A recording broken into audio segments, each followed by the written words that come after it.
Welcome, Sonny Mandela, welcome. Welcome, Sonny Mandela, welcome. Welcome, our leader, welcome.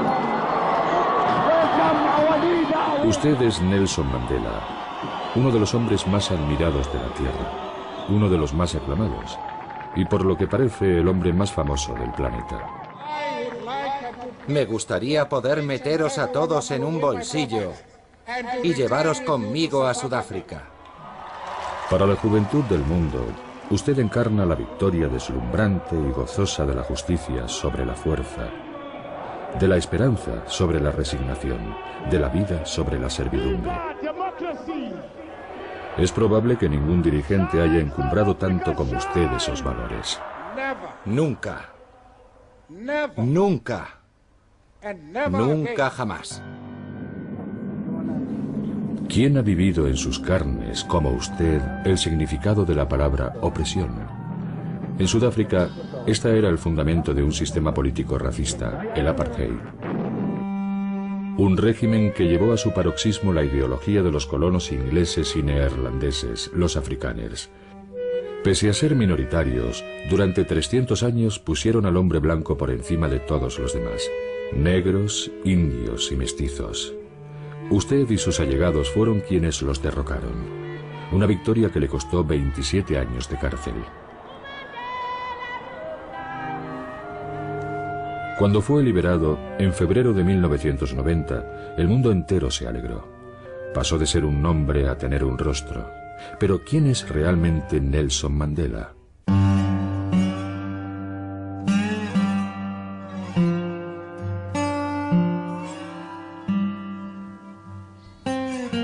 Nace en julio de 1918 en Transkei, una provincia agrícola pobre situada en pleno corazón de Sudáfrica. Su padre es jefe de aldea en Embeso, su tribu, los Tembú, su nación, la Xhosa. Tiene 4 esposas y, siguiendo la tradición, cada una de ellas tiene su propia cabaña. Su padre tiene mucho carácter. Un asunto de ganado le lleva a plantar cara al juez colonial. Es inmediatamente sancionado y lo pierde todo: el poder, sus bienes y el rango social. Se hace agricultor y usted pastor.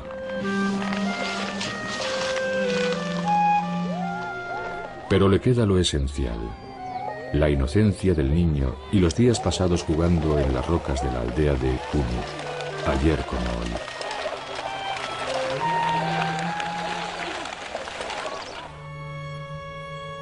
Su padre muere cuando usted tiene 9 años. El mundo de la infancia se desmorona bajo sus pies. En memoria de su padre, el rey de la aldea de Nkwek-Wesbeni decide criarle como a su propio hijo, que se llama Justicia.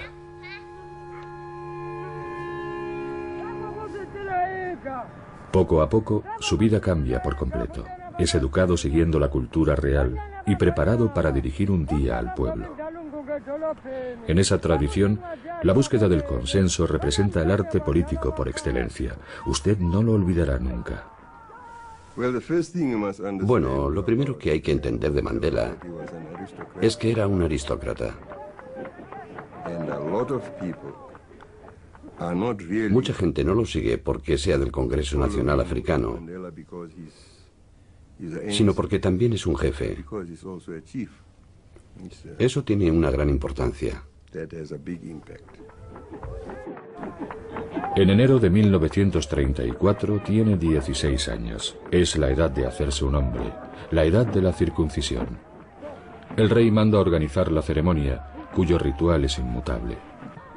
Usted no se perdonará haber tardado unos cuantos segundos, atenazado por el dolor, antes de gritar "Ndindoda, soy un hombre". Al acabar las celebraciones, su cabaña es incendiada. Su infancia desaparece simbólicamente entre las llamas.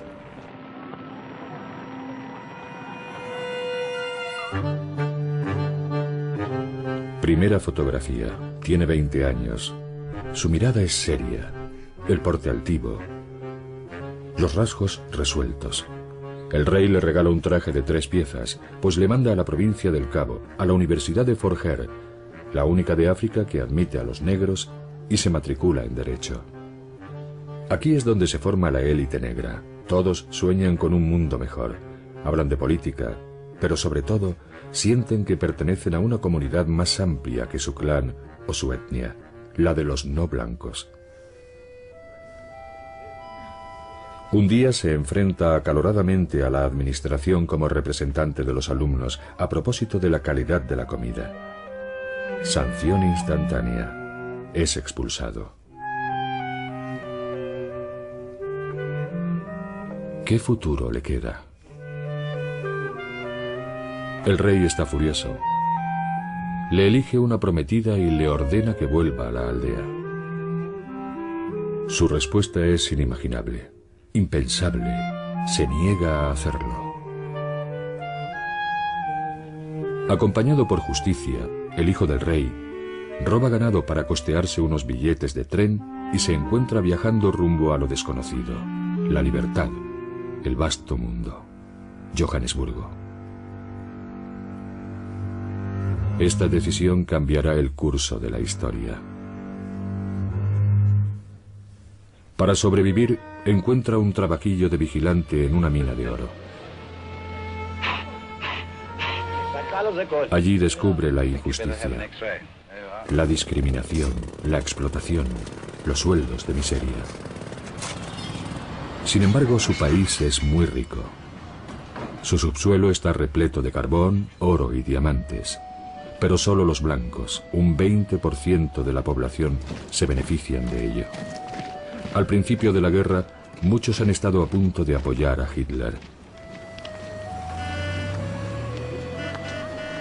Usted encuentra pronto un puesto de becario en un bufete de abogados. Allí conoce a su primer amigo blanco. Nuestro jefe, Sidelsky, decidió darle una oportunidad a un negro, cosa muy insólita en 1942, como puede imaginarse. Vive en Alexandra, un inmenso suburbio negro donde, hermosa lección de humanidad, la ayuda mutua y la solidaridad conjuran la extrema pobreza.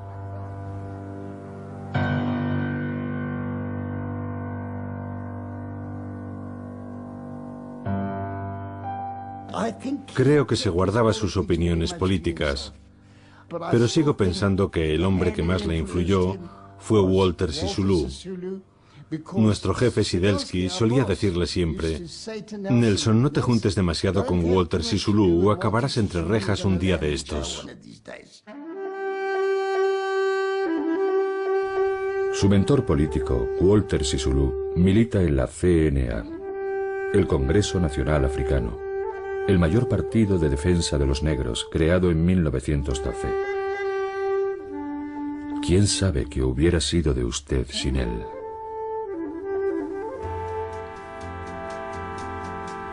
Frente a los blancos que viven en un mundo donde no existen los negros, usted encuentra al CNA demasiado resignado políticamente. Por ello funda junto con Walter Sisulu la rama de las juventudes del CNA, un movimiento radical para el cual la lucha debe enraizarse exclusivamente en África. Adiós pues al comunismo. Este es su primer compromiso político. En las elecciones de 1948, usted no puede votar por ser negro. Lo mismo ocurre con los indios y los mestizos. Los blancos, cada vez más minoritarios, se rinden ante el Partido Nacionalista.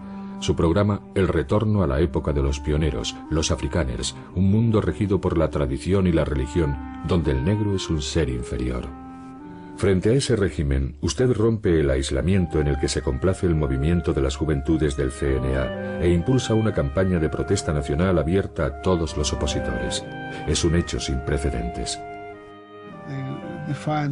Al lanzar la campaña de desafío, Mandela está reconociendo que ha cambiado de actitud. Pasa de la actitud africanista a una actitud no racial. Fue la primera vez que formuló el eslogan que decía: Sudáfrica pertenece a todos sus habitantes. En la primera ciudad de Sudáfrica, Johannesburgo, miles de personas de color han asistido a la concentración de protesta convocada por el Congreso Nacional Africano. El primer paso de una campaña que podría desembocar en la desobediencia civil. Uno de los métodos que propugnábamos era la desobediencia civil. Eso nos condujo inevitablemente a la resistencia no violenta en la línea de Mahatma Gandhi. Naturalmente, todos aprendimos mucho de él. Cómo organizarnos, cómo reunir fondos, como hacía Mahatma Gandhi. Igual que Gandhi, usted es abogado y en 1952 abre un bufete, el primer bufete de abogados negro de Sudáfrica. A modo de pequeña provocación, sus oficinas están frente al Tribunal de Johannesburgo, donde solo ofician blancos.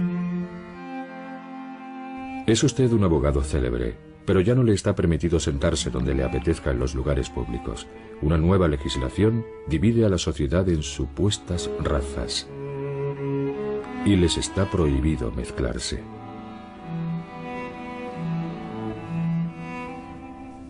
Junto con decenas de movimientos de oposición, adopta usted una Carta de Libertades que aboga por un régimen multicultural y democrático dirigido por el pueblo. El Partido Comunista apoya la Carta de Libertades desde la clandestinidad. En plena Guerra Fría, el gobierno no necesita más pretextos para detener a todos los responsables de la oposición. Entre ellos se encuentra usted, Nelson Mandela.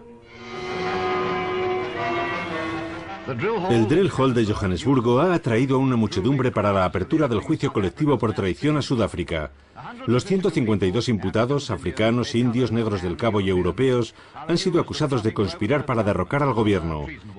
Miles de personas, sobre todo africanos, se congregaron a las puertas del edificio y más adelante hubo disturbios.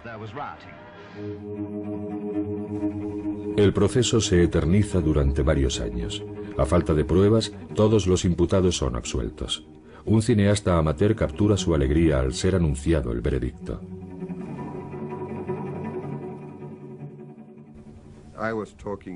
Estaba hablando con Nelson a la salida del juzgado, cuando me dijo: Dios mío, ¿has visto esa cosa en el coche? Me di la vuelta y vi a Winnie.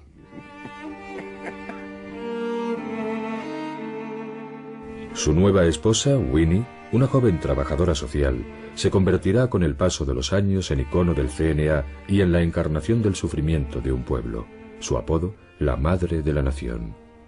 Juntos tendrán 2 hijos. Este es su nuevo enemigo, Hendrik Verwoerd, durante un tiempo simpatizante de las juventudes pronazis.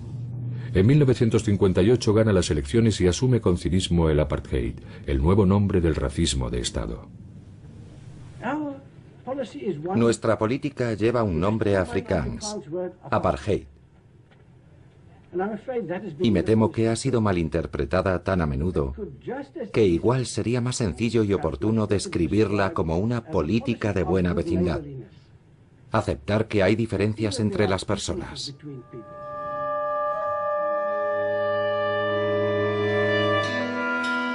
Los negros son brutalmente expulsados a unos barrios reservados, los townships o distritos, supuestamente para mejorar su hábitat.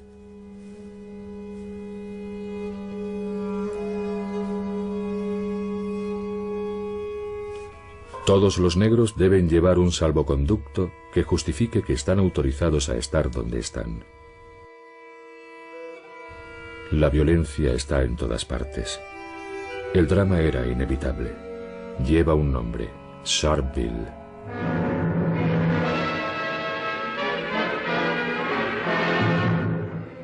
Las manifestaciones contra la estricta política de apartheid del gobierno sudafricano han provocado una brutal explosión de violencia en el distrito industrial de Sharpeville. Miles de personas se congregan a la salida de una comisaría en protesta por las nuevas leyes que exigen que todo africano lleve un salvoconducto en todo momento. La muchedumbre se niega a dispersarse y apedrea a los policías, que abren fuego sobre los manifestantes desde detrás de una alambrada. En 2 días las manifestaciones se han saldado con cientos de heridos y entre 50 y 100 muertos. El mundo entero ha protestado.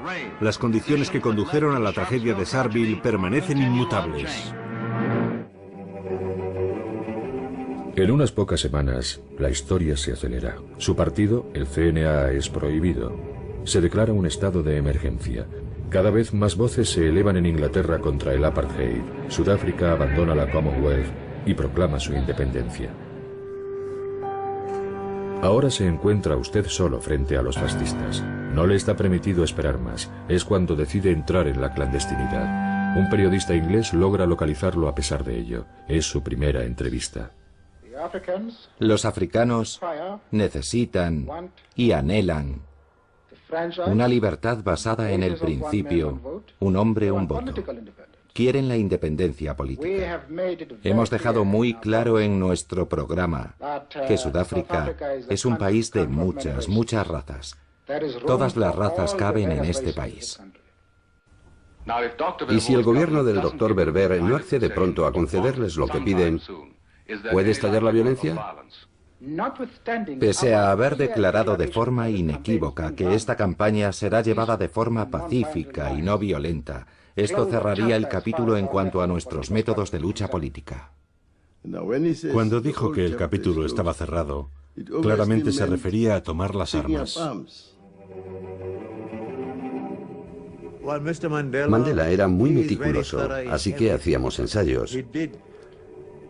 Uno de los requisitos importantes era que, si colocábamos una bomba, nadie podía resultar herido. Su campaña de sabotajes hace tambalearse el régimen. Viaja al extranjero en busca de apoyos militares suplementarios. El mundo está en plena Guerra Fría y Sudáfrica forma parte del bloque occidental.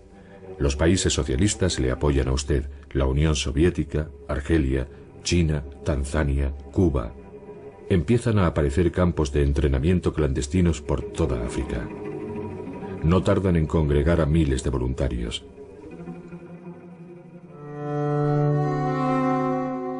A su regreso a Sudáfrica es detenido.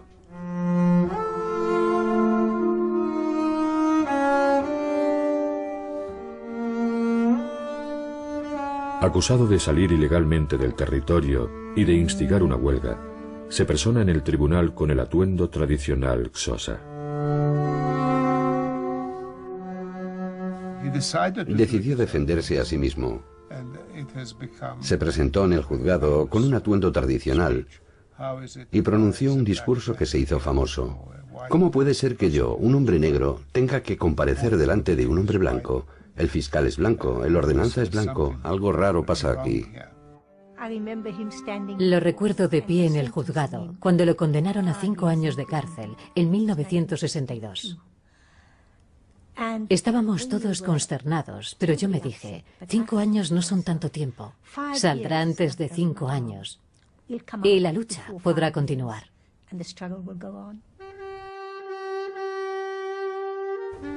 No serán 5 los años que pasará en la cárcel, sino 27. Será liberado con 71 años. Unos meses después de su condena, la policía detiene a toda la dirección clandestina del CNA. Una película de propaganda, curiosamente rodada en alemán, reconstruye toscamente los hechos.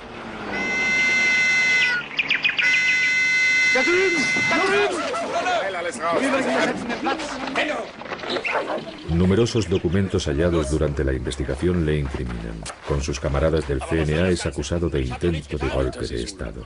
Endlich. Herr Leutnant, ich glaube, Sie haben gefunden, was Sie suchten. Su juicio durará 6 meses. 6 meses con los que contaba la dictadura para acallarle. 6 meses que le convertirán en un mito. He acariciado el ideal de una sociedad libre y democrática, en la que todas las personas puedan convivir en armonía e igualdad de oportunidades. Si es preciso, estoy dispuesto a morir por ese ideal. Cuando el juez dijo, pónganse en pie para oír la sentencia, todos esperábamos que nos condenara a muerte. El mundo entero se moviliza. La dictadura se inclina. Ha salvado usted la vida, pero es condenado a cadena perpetua.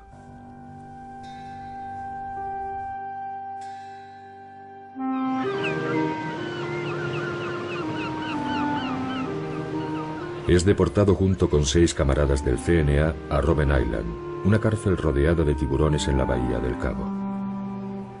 Los presos llevan siglos muriendo en esta cárcel por el clima, la falta de atención médica y, sobre todo, los trabajos forzados y las torturas.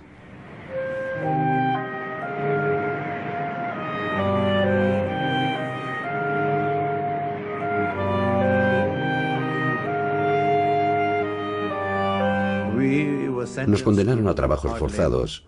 Nos sentábamos encima de unos bloques de cemento y picábamos piedra con unos mazos de más de 2 kilos. Teníamos que partir las piedras grandes en trozos pequeños y luego hacerlos gravilla. Luego vinieron los trabajos forzados de verdad, cuando nos trasladaron a la cantera y tuvimos que trabajar con pico y pala. Acabábamos con las manos cubiertas de sangre y ampollas.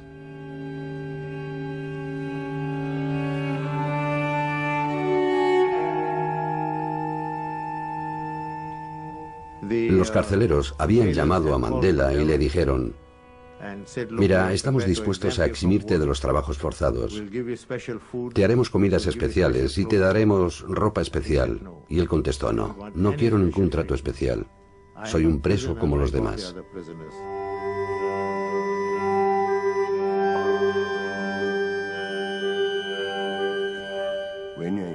El método de Gandhi, cuando estás encarcelado, es tomar las riendas de la cárcel. La principal arma del Estado es que el preso esté aislado como individuo. Según Gandhi, hay que organizar la cárcel, organizar a los presos.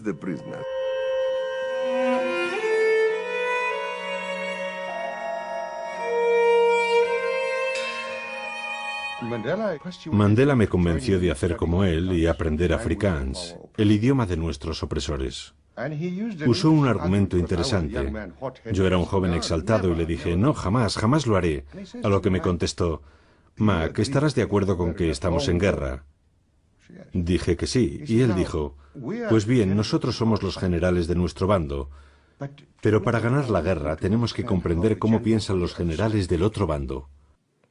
Yo dije: es cierto, y contestó: no puedes tenderle una emboscada al enemigo si no entiendes la forma de pensar del general del otro bando.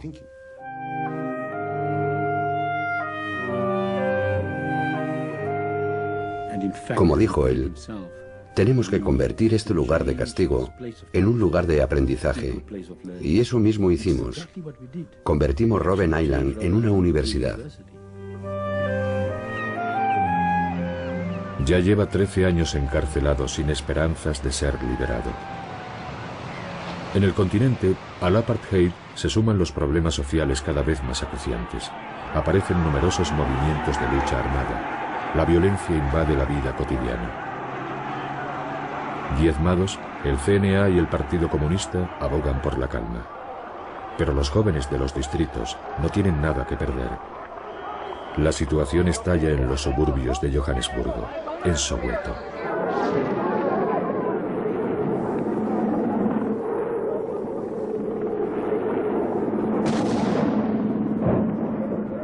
El gobierno ha tratado de imponer el Afrikaans en los colegios. El país está a sangre y fuego. 1000 muertos en los distritos en 6 meses, decenas de miles de detenciones. ¿Estaría dispuesta a sacar una pistola y disparar a alguien en nombre de lo que usted llama libertad? Ahora sé que podría. ¿Lo haría? Ahora sé que podría. Antes no lo creía. Pero cuando vi a mis hijos acribillados en Soweto en 1976, entendí que para defender la libertad estaba dispuesta a hacer lo mismo. En todo el mundo, los movimientos anti-apartheid exigen su liberación. El régimen trata entonces de desinformar a la opinión pública. Para hacer creer que sus condiciones de encarcelamiento son excelentes, se invita a los periodistas y se le exhibe delante de las cámaras.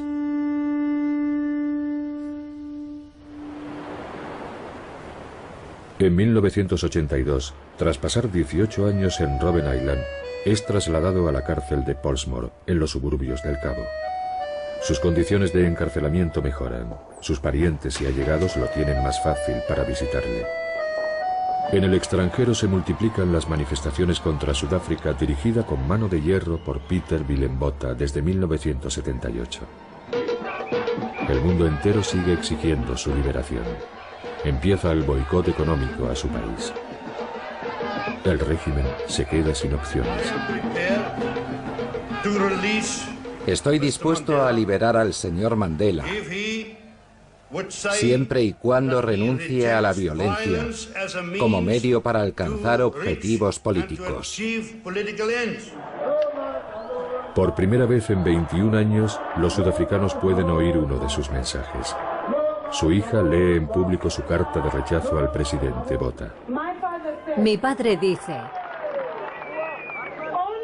solo pueden negociar los hombres libres. Los presos no pueden pactar.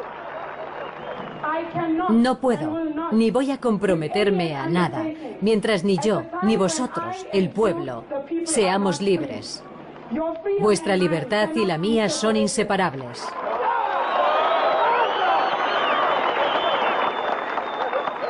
Volveré. Amadla.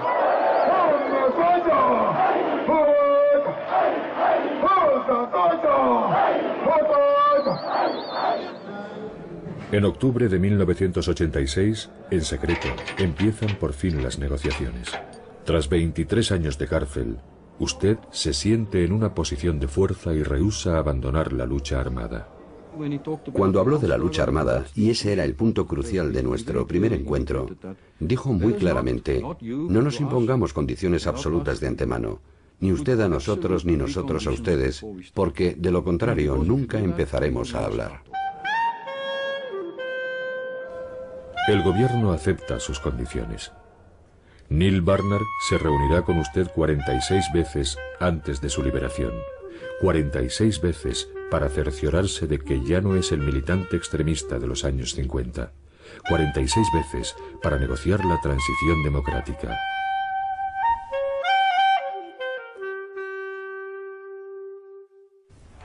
Julio de 1988. Jóvenes del mundo entero celebran su 70 cumpleaños. Usted ya estaba en la cárcel cuando nacieron y en ella sigue. En la tribuna se alza Desmond Tutu, Premio Nobel de la Paz, una voz imposible de acallar. ¿Qué queremos? No os están oyendo, chicos. Una vez más. ¿Qué queremos?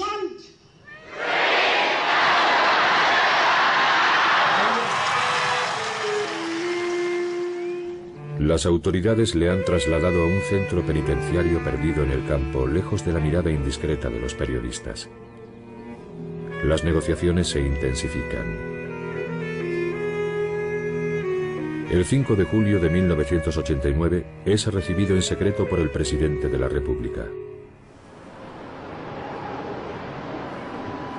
Nada más empezar las negociaciones, Botha, enfermo, es sustituido a la cabeza del Estado por Frederick de Klerk, un profesional de la política, varias veces ministro.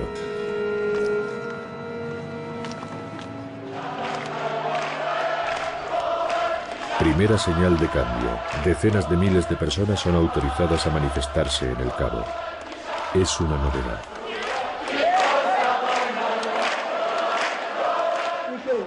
Escúcheme, señor de Klerk. Ha perdido. Ha perdido ya. Ellos quieren convertirnos en un país de un solo color. Pero nosotros decimos que somos la nación del arco iris. Somos el nuevo pueblo de la nueva Sudáfrica.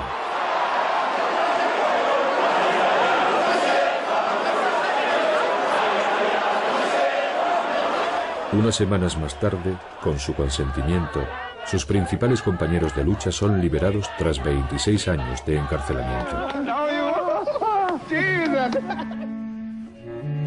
2 meses después, reemprende el camino hacia la presidencia de la República.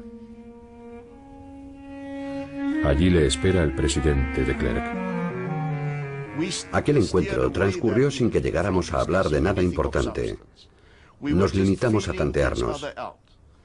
La imagen que me dio fue la de un hombre nada resentido, lo cual era admirable. Su falta de rencor es una de las cosas más admirables de Mandela.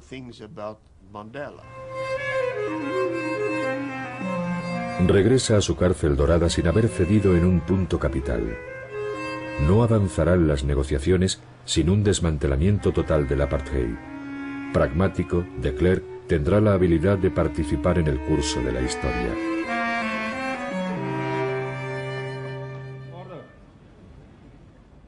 Ha sido revocada la ilegalización del Congreso Nacional Africano, el Congreso Panafricano, el Partido Comunista Sudafricano y una serie de organizaciones afines.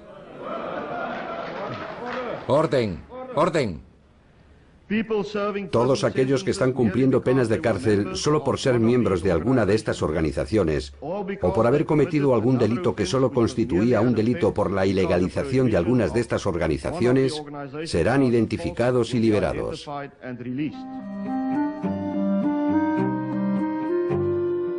A su liberación en febrero de 1990, tiene usted 71 años y el futuro de Sudáfrica descansa sobre sus hombros.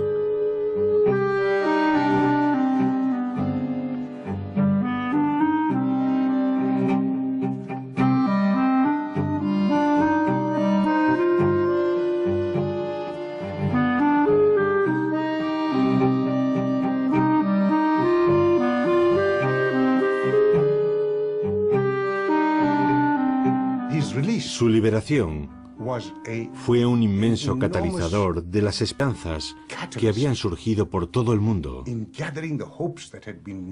resumidas en la vida de un solo hombre.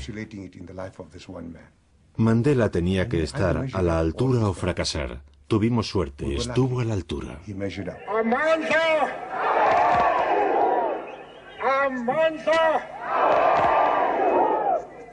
África.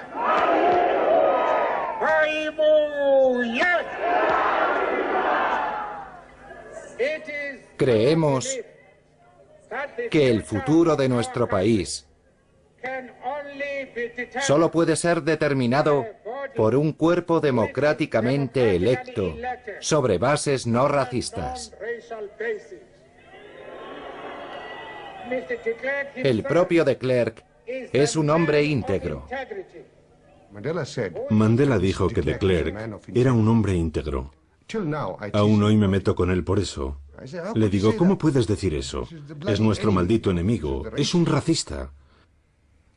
Pero él me enseñó una cosa en su declaración, que estábamos entrando en una fase de negociaciones y no importa el rencor que se le tenga guardado al enemigo, hay que demostrar que se cree en la integridad del otro hombre. Solo así es posible negociar.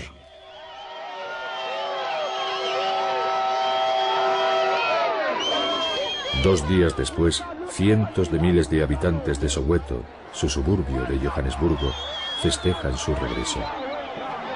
Desde hace 27 años, usted era un nombre. Pronto se le pondrá un rostro.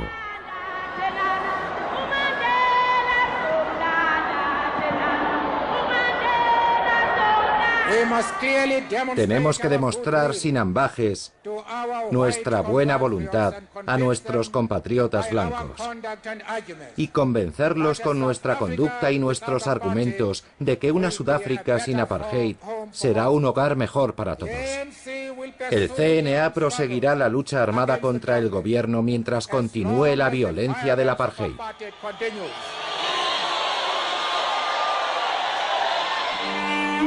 Walter Sisulu y Ahmed Kathrada celebran su llegada a su casa de Soweto. Pero tras los momentos de felicidad, asoman dramas más íntimos. Winnie y él salieron cogidos de la mano, pero lo triste del caso es que su matrimonio había acabado. ¿Cuánto había soñado con volver con ella? Creo que la gente no se da cuenta de la tristeza que le suponía eso. El horror se ha abatido sobre usted hace unos meses. Ayudada por sus guardaespaldas y su antiguo amante, su esposa Winnie, Ha participado en el asesinato de Stompie Moeketsi, un militante de 14 años, erróneamente acusado de ser un informante de la policía. Por ser su esposa, Winnie conoció el encarcelamiento, la violencia y la marginación. Usted le sigue siendo fiel simbólicamente y por ello la asocia a su liberación.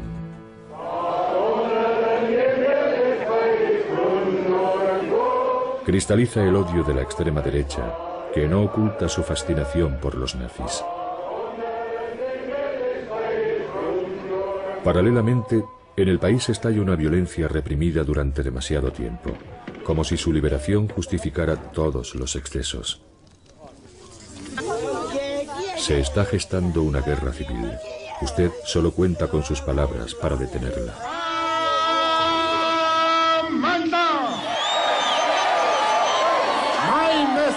Este es mi mensaje para todos los involucrados en esta batalla fratricida.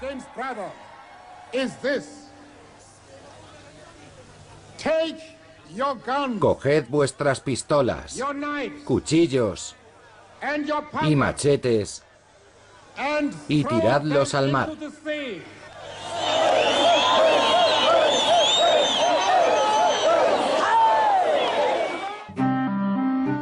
Habrá que esperar varios meses hasta que se reanuden las negociaciones sobre la transición democrática con el gobierno.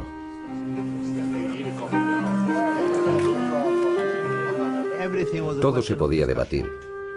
Yo decía que no había que aferrarse a ninguna postura. Lo básico son los principios, la dignidad humana y el pleno derecho de voto.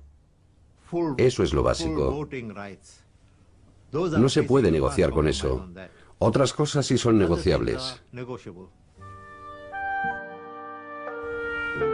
El gobierno le pide que renuncie a la violencia. Usted se niega, pero hace gala de un agudo sentido de la comunicación. Se dirige a los afrikaners en su propio idioma. El efecto mediático está asegurado. Quiero asegurarles que los afrikaners no tienen nada que temer del CNA. Esa ha sido siempre nuestra política. Una nueva oleada de violencia inunda el país. Los extremistas están desatados. La historia se despeña por un abismo. Hubo un periodo en que el gobierno sudafricano soltó a los perros de la guerra, unidades violentas que iban a los distritos a matar a los nuestros.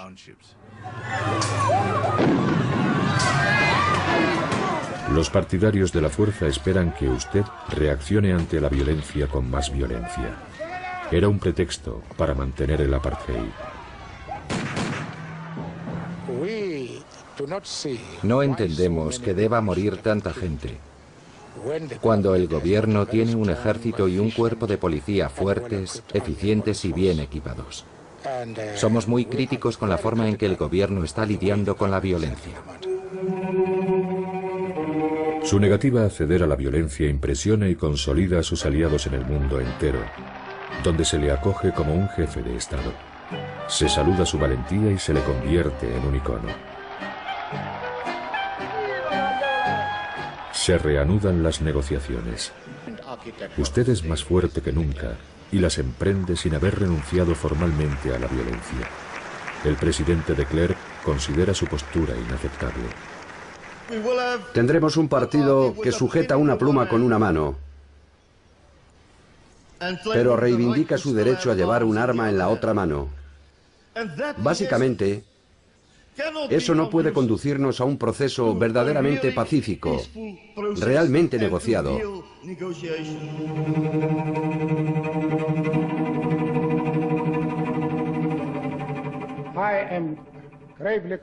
Hoy me ha preocupado profundamente el comportamiento del señor de Klerk.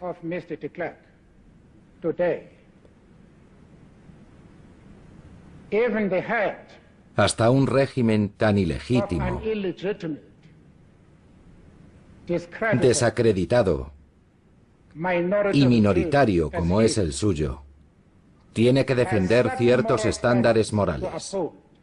Desde mi punto de vista, ese día cambió el equilibrio del poder sin lugar a dudas. No fue ni antes ni después. Ese día Mandela le enseñó por fin al mundo que no se iba a dejar atropellar por nadie.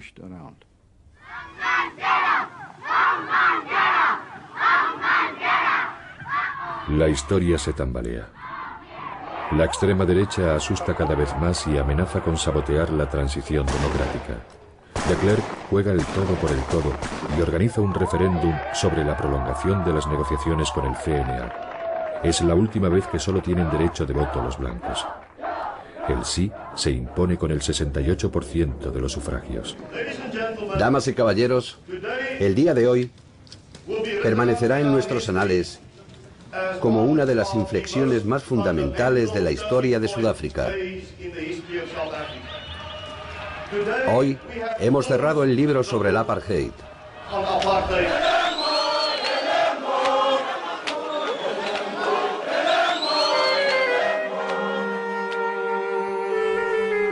Más de 2 años después de su liberación, cuando parece que por fin habrá un acuerdo, vuelve a ser derramada la sangre de los suyos. Quienes la han derramado son negros. Negros del Inkatha, que es el partido de los Zulus, el gran pueblo de Sudáfrica, minoritario en el CNA. Su líder, Buthelezi, está dispuesto a lo que sea para que usted no dirija el país, lo que sea. Es decir, declararle la guerra al CNA. Se saldará con miles de muertes.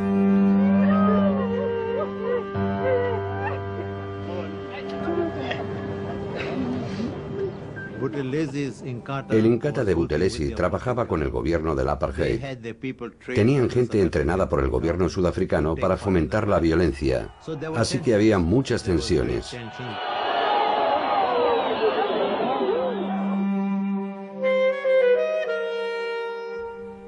Usted organiza operaciones Ciudades Muertas por todo el país y orquesta impresionantes demostraciones de fuerza que congregan pacíficamente a millones de personas. Ahora más que nunca el pueblo está con usted. Dijimos, fijemos una fecha para las elecciones, el 27 de abril de 1994.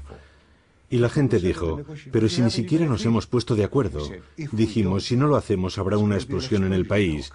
Así que demos por terminadas las negociaciones. Y eso hicimos. Unos meses antes de las elecciones, comparte el Premio Nobel de la Paz con Frederick de Klerk. Nada podrá obstaculizar ya el proceso democrático.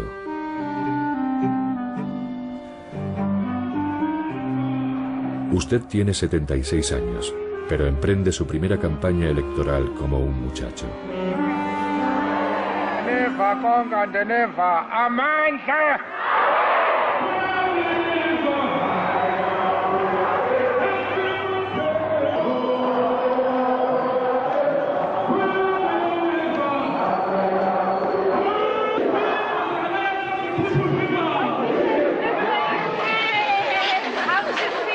Lo cierto es que las elecciones del 94, que todo el mundo predijo serían un baño de sangre,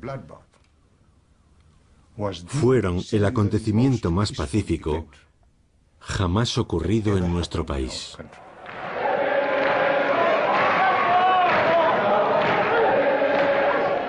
Con más del 60% de los votos, se convierte en el primer presidente de una Sudáfrica democrática y multirracial. El combate de toda una vida. Nunca África había acogido a tantos jefes de Estado al mismo tiempo. Todos han acudido a celebrar la victoria del débil sobre el poderoso, el derecho sobre la fuerza, la esperanza sobre la resignación. Yo, Nelson Rolihlahla Mandela, juro fidelidad a la República de Sudáfrica, por la gracia de Dios.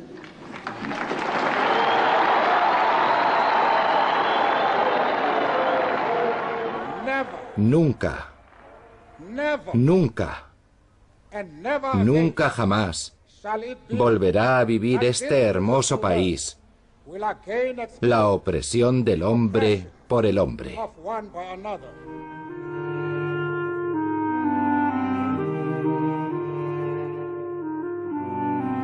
Nada más ser elegido, sorprende a la opinión pública anunciando la composición de su gobierno. Fiel a su táctica, confió un ministerio a todos sus antiguos enemigos para vigilarlos mejor. Están todos, de Klerk de vicepresidente, Buthelezi, el jefe zulú, de ministro del Interior, e incluso Pik Botha, el antiguo ministro de Asuntos Exteriores del Apartheid, de ministro de Energía.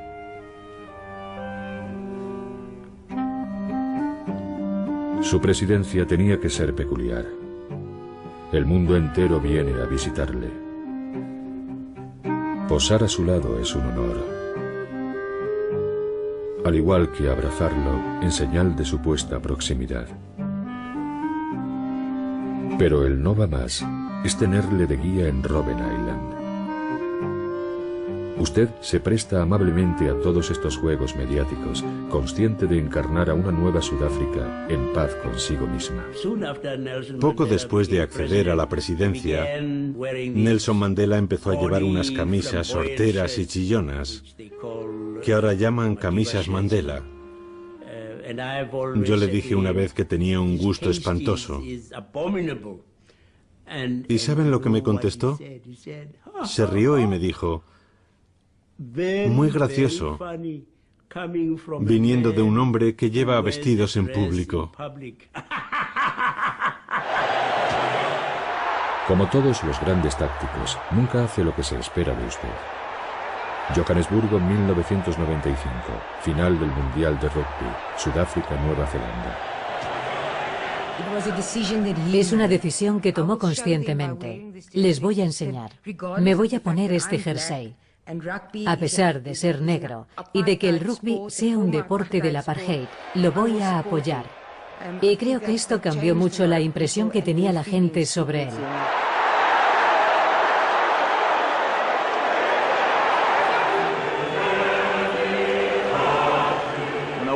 Cuando subí al estrado para recoger el trofeo de manos de Nelson Mandela, me tendió la mano y me dijo: François, muchas gracias por lo que ha hecho por este país. Y le contesté: no, señor presidente, gracias a usted por lo que ha hecho por este país. Algunos llegarán a decir que ese día nació simbólicamente la nueva Sudáfrica multirracial.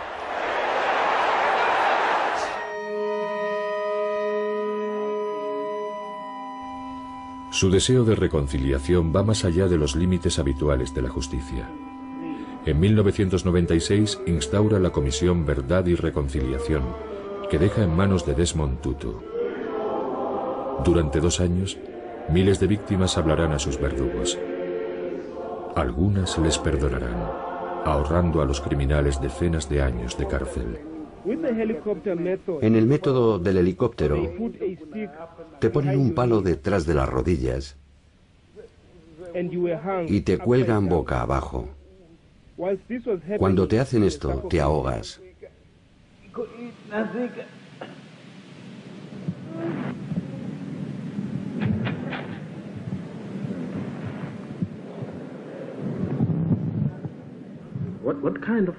¿Qué clase de hombre puede infligir tan metódicamente a otro hombre un suplicio como el de la bolsa mojada, mientras oye sus gemidos, sus gritos y sus lamentos? La Comisión Verdad y Reconciliación no tiene tabús. También hace justicia a las víctimas de los crímenes cometidos por los movimientos anti-apartheid, entre los cuales se encuentra la rama armada del CNA que creó usted. Llevaba un abrigo azul, ¿no lo recuerda? Usted le pegó un tiro.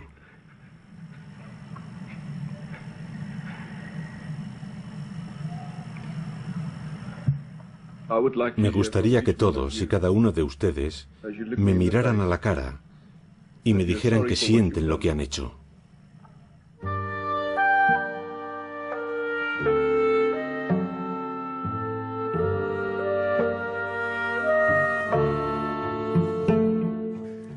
Tras iniciarse la reconciliación nacional, usted completa su misión dotando al país de una de las constituciones más democráticas del mundo.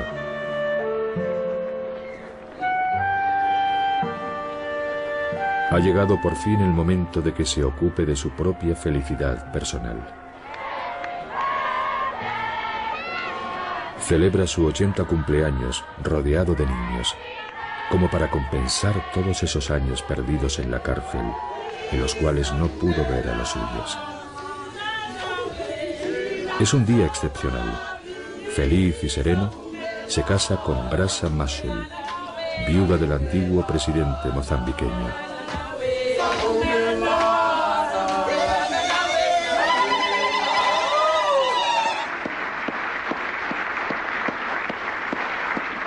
Unos meses más tarde, decide no presentarse para un segundo mandato presidencial y se retira de la vida política.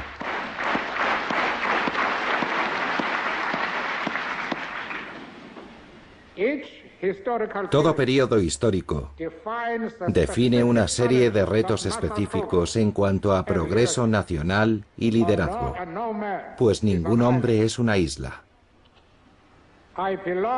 Pertenezco a una generación de líderes cuyo desafío definitorio ha sido alcanzar la democracia. La larga marcha continúa.